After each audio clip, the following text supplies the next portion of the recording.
Hey guys, it's Erica, and I recently got a video request in the comments section to make a video on plants that can live in water. Not hydroponics, not semi-hydroponics. Well, maybe this is considered hydroponics. Anyways, not semi-hydroponics, not soil or moss, whatever. This is just completely plants living in water. I'm finally here recording that video, and yeah, these are just plants that can live in water. Quick disclaimer though, not every medium is for everyone. For example, I'm not really a fan of leca. I really love soil. So yes, depending on how it works out for you. I really like keeping my plants in water because I'm very insanely lazy to transfer them over to soil. These plants are actually probably very beneficial if you're a lazy plant parent like I am. The only thing is keeping the water level topped off. And sometimes algae can grow because there's sunlight in the roots.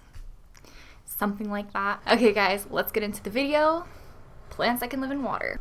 Number one plant that can live its whole entire life in water is, you probably guessed it, lucky bamboo. Now, I don't personally own any lucky bamboo, but they're sold in water. I've seen them being sold in water at like IKEA, and you literally they're one of the easiest plants to take care of because you just plop them in water, you top off the water whenever you need to, and they just grow like that.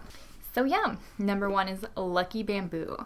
And I don't know if I said it in the intro, but usually if a plant trails, it can just grow in only water. An example of that is pothos plants. So I have two kinds of pothos in here. This one is neon and this one is an enjoy.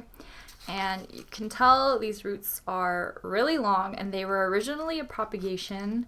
As you can see that they're in this really like an eyesore of a container, which is just a Taco Bell cup. But I don't really see the container because I keep this guy like behind a curtain in a window. And they've been living here for a long time. They've put out a lot of new leaves. They're like their own little plants now. And you know, another benefit that I realized of having this only water is that you can really arrange your plants to look however you want them to look, and you don't have to have soil everywhere. It just might be a lot of tangly roots. And this is the algae that I'm talking about. So it's really gross looking. I haven't experienced any trouble for my plants. I haven't noticed it being harmful for my plants, so I'm not that worried about it. If you want to get rid of it, you just have to pour out all the water, and you need to clean the cup and put fresh water in. And you just have to keep doing that to get rid of it. And I could not be bothered, so I just kind of let it get a little nasty looking. Next plant you shouldn't be surprised are philodendrons. And here I just have some regular heart-leaf philodendrons, philodendron cordatums. They've been growing in here for a really long time now. Yep. They're putting out new growth. Let me show you some new growth. See that little nub right there? But that is new growth. It's growth. It's doing really well in there. Even if you keep it underwater and there's a node underwater, leaves will grow from underwater, and it's not really harmful to the plant, which actually leads us to my next plant, which here is is a really old cutting of a Dieffenbachia. And for a long time, this plant wasn't really doing well. You can see here it's really curved, but it has a little bit of roots. And this is just one plant that I've decided to keep in water. Like, I really honestly do not plan on potting this guy. He doesn't look that healthy, but he's growing a new leaf down here. You can see that's popping out. So I take that as a sign that he's finally kind of getting used to his new environment of a water life. Okay, let me count how many plants I named. It was lucky bamboo, pothos, philodendron, Dieffenbachia, Monstera adansonii. So here is my Monstera adansonii little thing, and I think this looks really beautiful. I think that this one and the Pothos ones look really beautiful. I have a really small window ledge that I don't really have enough room to keep actual plants on, so I keep little cuttings like this, and they look so good. They look so good sitting on the windowsill. I highly recommend it to just keep a plant in water up there. It looks really nice. If you put it in a nice glass or vase or something, they can just live there. These roots are all crazy. As you can see, they're growing a lot. They're growing an insane amount. I'm actually always shocked every time I look at it. Another plant that you can grow in water is a spider plant. Now, for the amount of roots that this spider plant has, you wouldn't expect that it has been in water for as long as it has been. Ooh, I'm spilling. It's just that spider plants are a little bit more difficult to keep in water because you can't have any of their leaves submerged because they will rot. So you kind of want it to have a little container that its leaves are not going to be submerged, like this little Jägermeister shot glass. So that's what I have him in. And since it's such a small container, I would often forget to kind of like refill it, and it would dry out a lot. So this guy has had to reroot a couple of times. But yes, spider plants are good for living in water. Next plant, I haven't actually tried having it in water for an extended period of time, and that is a Syngonium.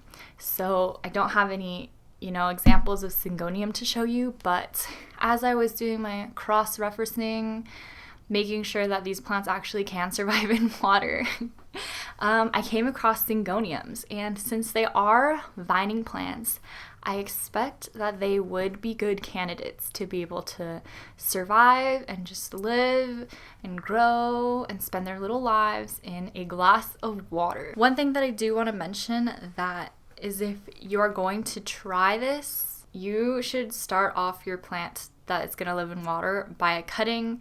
I would not necessarily recommend to have your fully rooted soil plant and try and clean it off and keep it in water. I don't think that would turn out very well, but you can try it, but don't try it. Just take a cutting, root it in water, and just let it grow. Just let it keep growing for the rest of its life. Okay, just to wrap up this video, I'm going to give you a couple of tidbits of information that I have kind of learned from having my plants in here. So, like I said, if there's algae, you just need to clean out the container, refill it. You don't need to be worried. You just need to replace your water more often. And when you're actively kind of growing your plants in water and you're not planning on transitioning it, I have found that it's fine to just top off your plants in water and replace the entire water maybe monthly.